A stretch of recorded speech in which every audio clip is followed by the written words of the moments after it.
Assalamualaikum warahmatullahi wabarakatuh.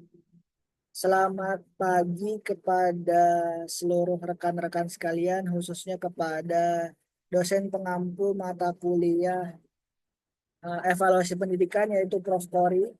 Eh, Kami di sini izinkan untuk menyampaikan materi yaitu penyusunan tes yang beranggotakan saya sendiri Haidir dengan NIM 1707623067 dan rekan saya Laura dengan NIM 1707623001. Adapun bahan sub kajian dari materi kita hari ini adalah tes kognitif, tes afektif, dan tes psikomotorik. Nah, masuk kepada tes kognitif. Apa itu tes kognitif? Jadi, tes kognitif itu adalah alat atau metode yang digunakan untuk mengukur kemampuan berpikir seseorang. Jadi dalam tes kognitif ini seorang guru itu mampu untuk mengukur sebuah kemampuan berpikir seseorang atau dari para murid itu sendiri.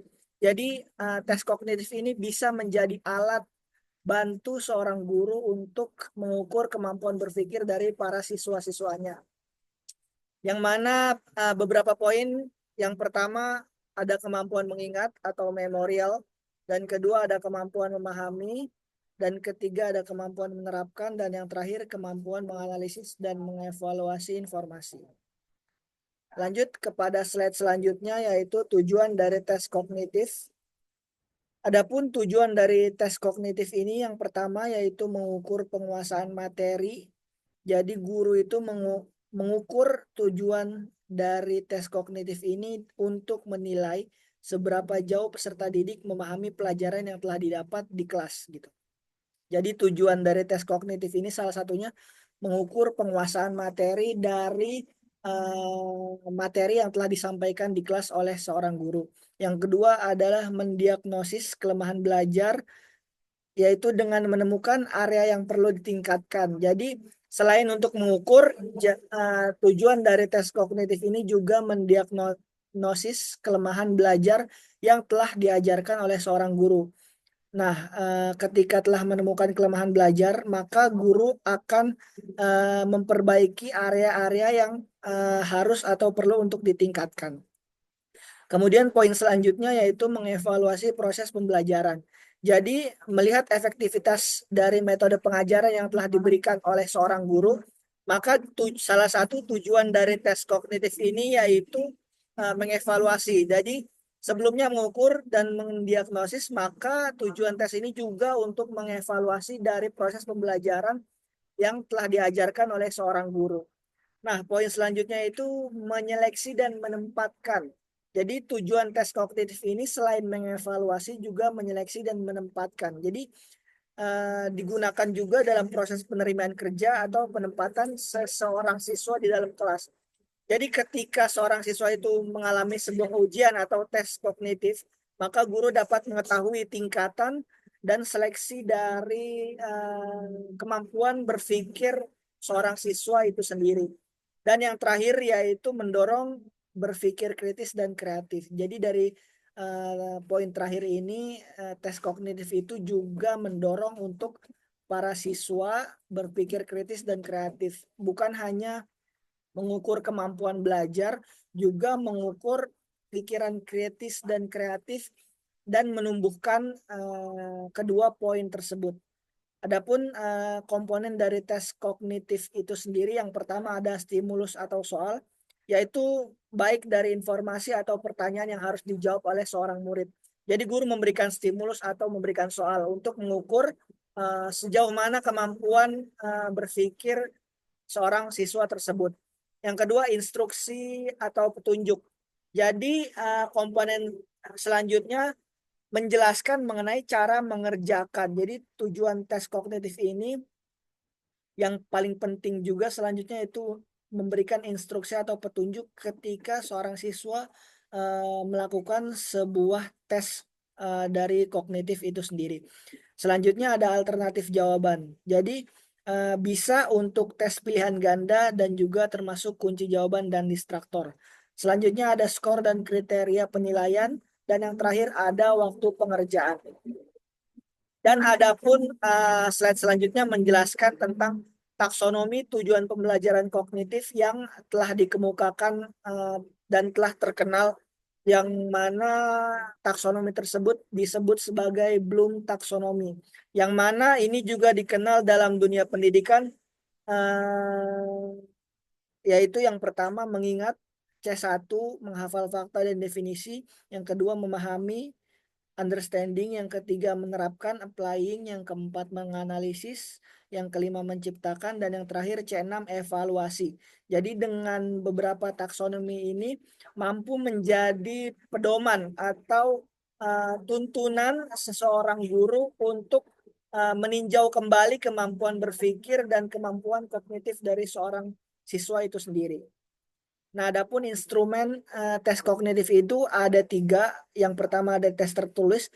Jadi ketika seseorang guru ingin memberikan tes kognitif kepada siswanya, maka bisa dalam bentuk pilihan ganda maupun isian dan uraian.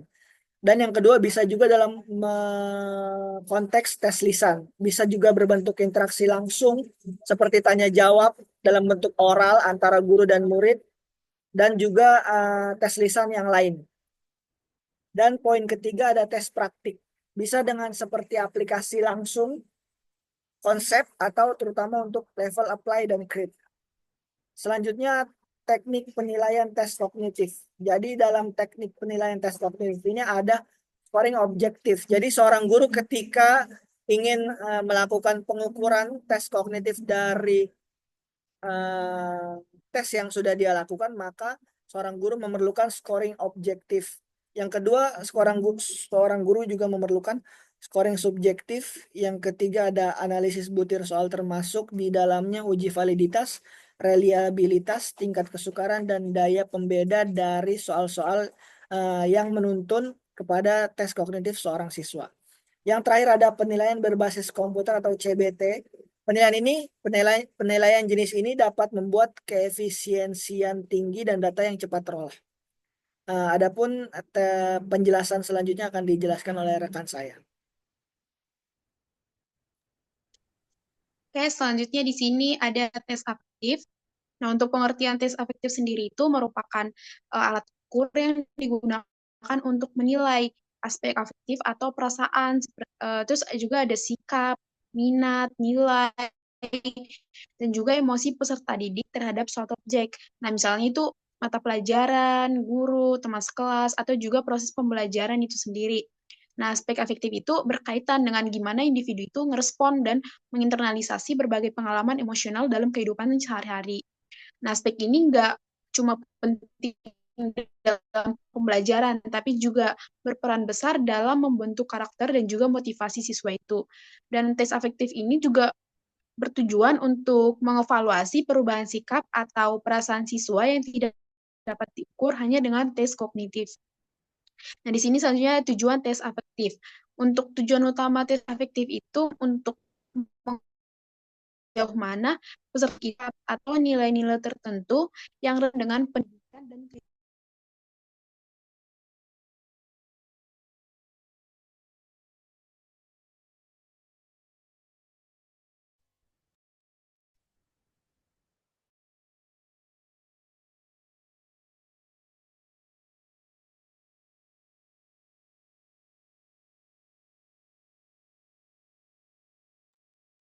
selanjutnya di sini ada beberapa tujuan tes afektif. Yang pertama itu untuk menilai sikap dan nilai-nilai.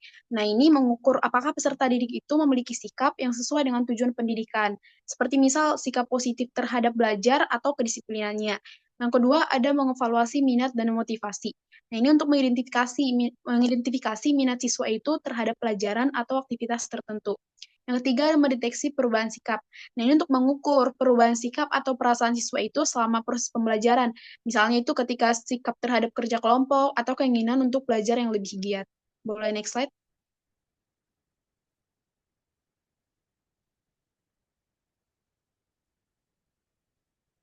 Selanjutnya di sini ada komponen dalam tes afektif. Yang pertama itu ada sikap. Ini merupakan kecenderungan psikologis untuk merespon objek tertentu dengan cara yang konsisten, baik itu secara positif atau juga negatif. Yang kedua ada minat atau interest. Nah, ini berkaitan dengan daya tarik emosional terhadap suatu objek atau kegiatan. Nah, di sini tes afektif itu bisa mengidentifikasi minat siswa terhadap mata pelajaran atau kegiatan ekstrakurikulernya. Yang ketiga, ada nilai atau value. Nah, ini mengacu pada keyakinan yang mendalam dan menjadi dasar bagi perilaku siswa tersebut. Dan tes ini tuh berfungsi untuk mengukur nilai-nilai yang dijunjung tinggi oleh siswa, seperti misal kejujurannya, kerja kerasnya, atau juga saling menghormati. Yang keempat, ada emosi. Nah, ini berkaitan dengan perasaan atau reaksi afektif terhadap situasi tertentu. Dan misalnya itu reaksi siswa terhadap keberhasilan atau kegagalan dalam suatu tugas.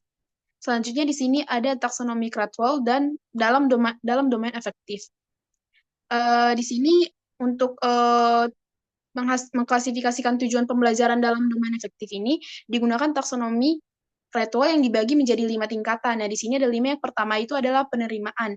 Nah, di sini tuh siswa mulai menunjukkan kesediaan untuk memperhatikan dan juga mendengarkan stimulusnya. Dan pada tingkatan ini tuh siswa itu belum tentu aktif terlibat, tapi udah menunjukkan minat dasar untuk merespon. Contohnya itu siswa yang siap menerima informasi baru dalam pembelajaran. Yang kedua ada respon. Nah, di sini siswa tidak hanya memperhatikan, tetapi juga mulai merespon dengan aktif. Dan pada kegiatan ini, siswa mulai menunjukkan partisipasi dalam diskusi atau misal aktivitas pembelajarannya. Yang ketiga, ada penilaian. Nah, di sini siswa menghargai dan memberi nilai pada suatu ide atau objek, dan mereka itu menganggap nilai atau prinsip tersebut itu penting dan mulai mengadopsinya dalam kehidupan mereka. Yang keempat, ada organisasi. Nah, ini pada tingkatan ini, siswa itu mulai mengorganisasikan berbagai nilai yang mereka terima, dan juga mereka akan mengintegrasikannya menjadi sistem nilai yang lebih terstruktur. Contohnya, siswa yang mampu mengorganisasikan nilai-nilai dalam aktivitas kelompoknya. Yang kelima, karakterisasi oleh nilai. Di sini itu siswa telah mengintegrasikan nilai ke dalam sistem hidup mereka, dan mereka bakal menampilkan karakter atau perilaku yang konsisten dengan nilai tersebut dalam kehidupan sehari-harinya. Boleh next slide? Selanjutnya di sini ada bentuk instrumen tes afektif. Tes afektif itu dapat disusun dalam berbagai bentuk instrumen, tergantung pada tujuan evaluasi dan juga konteks pembelajarannya. Nah, di sini ada beberapa bentuk instrumen tes afektif yang umum. Yang pertama itu ada skala Likert. Nah, kalau skala Likert ini tuh merupakan skala penilaian yang sering digunakan dalam tes afektif untuk mengukur sikap dan juga persepsi siswa terhadap suatu objek. Nah, di skala ini tuh siswa itu diminta untuk menunjukkan sejauh mana mereka setuju atau tidak setuju dengan suatu pernyataan pada skala 1 hingga 5. Misalnya itu dari sangat tidak setuju hingga sangat setuju. Nah, contohnya itu saya merasa senang mengikuti pelajaran matematika. Nah, itu bisa digunakan skala 1 sama dengan sangat tidak setuju sampai skala 5 sangat setuju. Yang kedua ada angket atau kuesioner. Nah, kalau angket ini sendiri tuh metode yang lebih terbuka, di mana itu di sini tuh siswa mengisi formulir dengan pertanyaan yang berfokus pada sikap, terus minat ataupun pendapat mereka terhadap suatu objek atau terhadap situasi gitu. Yang ketiga ada observasi terstruktur. Kalau ini teknik observasi yang digunakan untuk mencatat perilaku atau sikap siswa dalam situasi alami. Misalnya guru akan menggunakan daftar periksa atau kriteria tertentu, boleh slide sebelumnya, untuk menilai perilaku siswa, seperti misal keaktifannya gitu. Yang keempat ada wawancara. Kalau wawancara ini tuh digunakan untuk menggali lebih dalam pandangan atau sikap siswanya. Yang kelima ada jurnal reflektif. Kalau jurnal reflektif ini atau catatan harian yang ditulis oleh siswa dapat digunakan untuk menilai pemikiran, perasaan, dan juga perkembangan sikap siswanya. Nah, selanjutnya ada teknik penilaian tes afektif.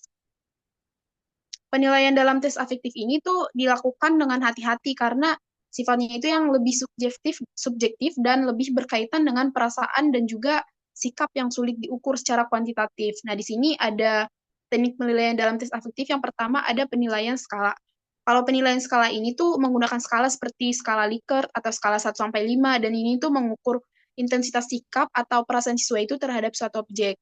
Yang kedua ada skor frekuensi.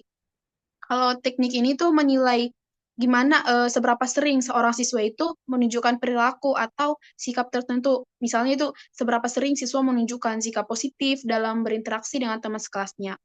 Yang ketiga ada observasi.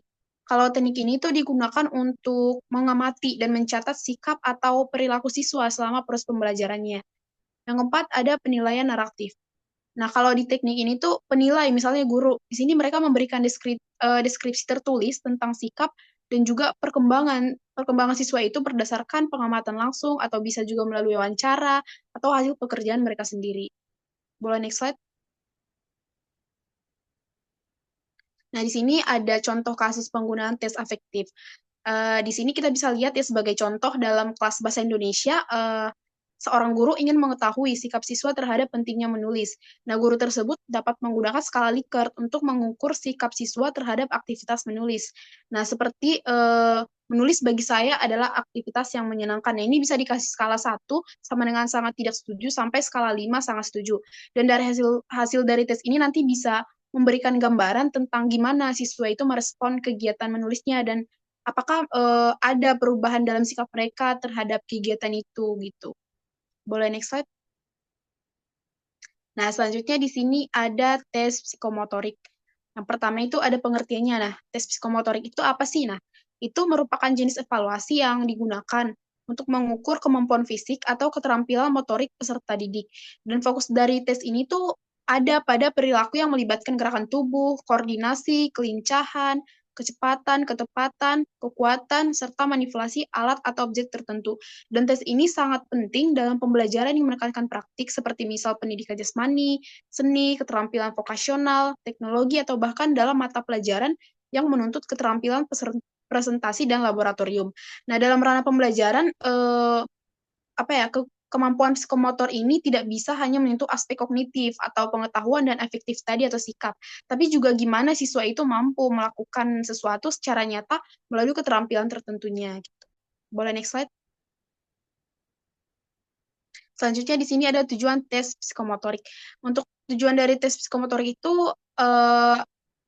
untuk menilai yang pertama itu kemampuan siswa dalam mengoperasikan alat atau bahan. Nah, ini keterampilan teknis tertentu seperti misal mengetik, merakit, terus juga menyanyi atau melakukan gerakan olahraga.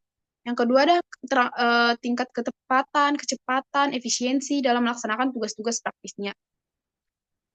Terus perkembangan keterampilan motorik siswa ini setelah proses pembelajarannya itu berlangsung. Hasil dari tes ini bakal ngebantu guru menentukan gimana apakah siswa itu benar-benar menguasai aspek keterampilan tertentu yang diajarkan dan apakah sudah siap menghadapi situasi nyata di lapangan atau di dunia kerja gitu. Boleh next slide? Nah, di sini selanjutnya ada tingkatan psikomotor menurut Simpson. Yang pertama itu ada persepsi atau perception. Nah, di sini tuh kemampuan siswa mengenali syarat atau rangsangan yang relevan untuk melakukan tindakan. Nah, misalnya mereka bisa melihat atau membedakan warna benang saat membatik gitu.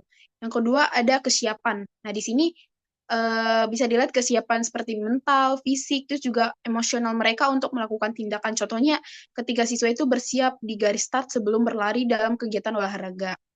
Yang ketiga ada respons terpandu. Nah, kalau respons terpandu ini tuh kemampuan awal yang dilakukan berdasarkan petunjuk atau juga latihan. Dan di sini tuh siswa mengikuti demonstrasi dari guru dalam merakit komputer misal. Terus yang keempat ada respons terbiasa. Nah, kalau respon terbiasa ini tuh keterampilan yang telah cukup mahir dan juga dapat dilakukan tanpa arahan langsung. Misalnya ketika siswa itu bisa mempresentasikan proyek mereka itu tanpa naskah. Yang kelima ada respons mahir. Kalau respon mahir ini merupakan tindakan motorik kompleks yang dilakukan dengan lancar dan juga presisi. Contohnya ketika siswa itu memainkan alat musik dengan baik di depan umum. Gitu. Terus yang keenam ada adaptasi.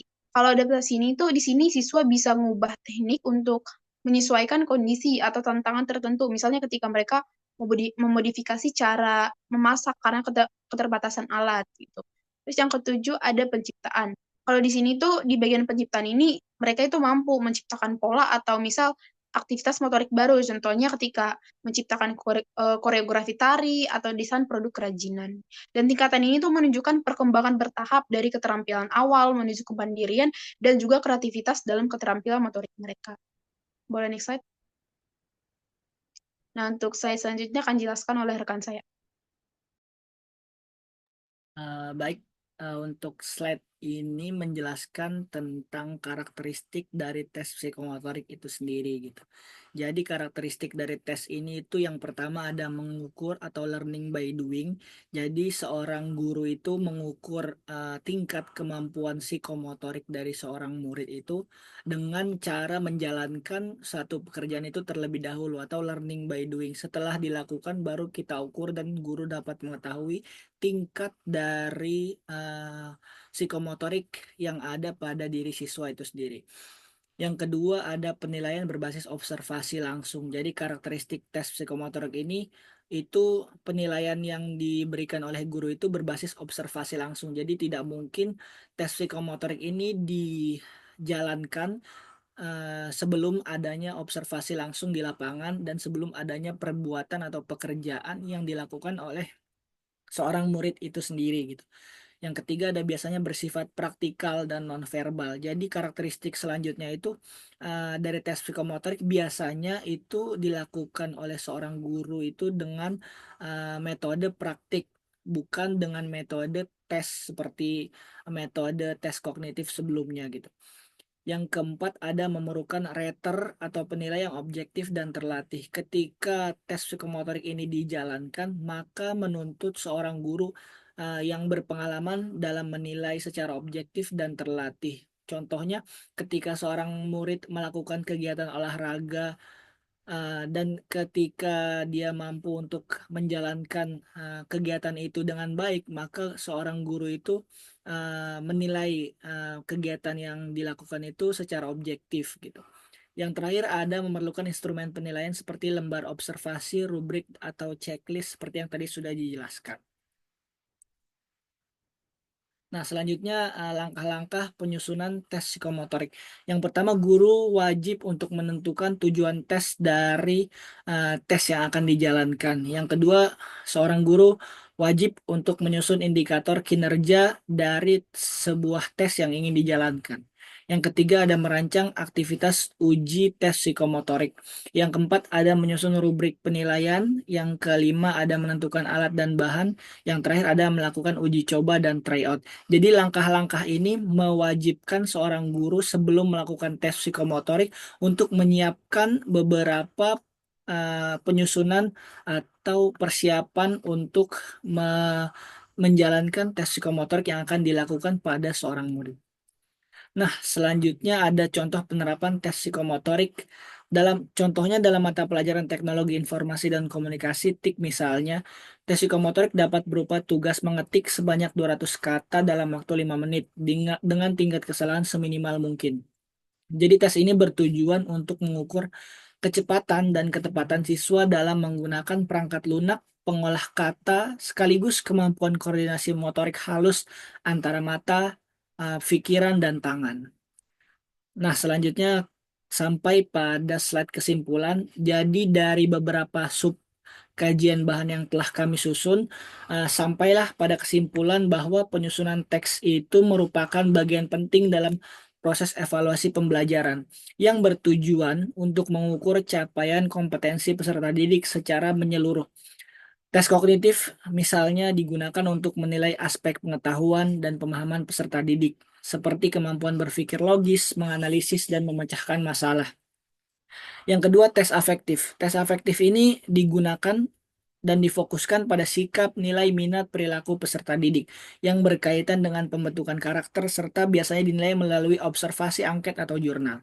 Sementara itu, berbeda dari dua tes sebelumnya, tes psikomotorik dirancang untuk mengukur kemampuan keterampilan fisik atau praktik yang melibatkan koordinasi tubuh dan otak, seperti kegiatan mengetik, merakit, atau melakukan gerakan olahraga dan sejenisnya. Jadi ketiga jenis tes ini saling melengkapi dan harus dirancang secara sistematis, objektif, serta sesuai dengan tujuan pembelajaran yang telah disusun sebelumnya oleh seorang guru. Baiklah, Mungkin sekian presentasi dari kelompok kami. Kurang lebihnya mohon maaf. Wassalamualaikum warahmatullahi wabarakatuh.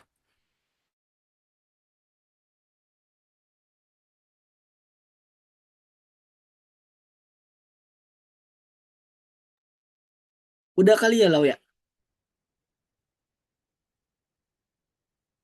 Bentar, bentar. Kesimpan nggak ya ininya?